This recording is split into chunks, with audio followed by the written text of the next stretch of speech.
So today we took a road trip to Strasbourg, France. Mga tulo ka oras ang among biyahe, unya samtang nagpadulong mi among nakita ang signage nga nakaingon nga nakasulod na jud mi sa France. Super exciting.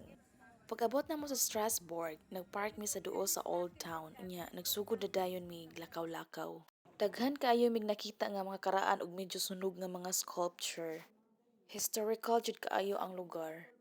Nisa kami sa ibabaw sa tulay para makita namo ang tibuok tan-aw sa river.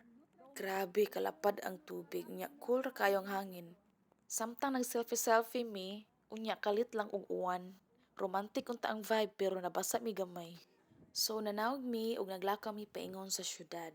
Samtang naglakaw mi, na ako'y nakita nga tren-tren nga nagdagan sa kalsada. Amo tong sa tawag ana, pero akong gitawag lang na siya og choo-choo train dragging down the track. Cute kaayo murag og tour train para sa mga turista. Nagpadayon mi og suroy-suroy hangtod nakita namo ang ilang dako ug taas kaayo nga simbahan. Pagkakita nako natulala gyud ko og na-amaze jud ko sa kadako sa structure, mura siya castle. Wala pa gyud ko kita og simbahan ngayon ani kadako sa akong tibuok kinabuhi. Sawa magdugay mao to sulod nami sa simbahan, hilom kaayo, bugnaw ug grabe ang pagkadetalye sa interior. Maka-relax gyud. Pagkahuman, gigutom na kaayo mi, so nangita dayon mi og restaurant. Pagkaon na mo alas 3 na sa hapon, late lunch na gyud pero worth it kaayo, lami ilang pagkaon bisan simple ra.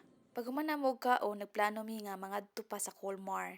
Pero pag abot na mo sa Colmar, ni grabe na gyud ang ulan, kusog kaayo. Wala na gyud mi nakasuroy, so ning decide mi nga pauli na lang balik sa Germany. Bisan wala na mo makumpleto ang tanan sa plano, super happy gyapon ko sa experience. Strasbourg is such a beautiful place, classic, historic ug puno sa kultura. Rain or shine, the memories were all worth it. Bye with love. See you in my next one.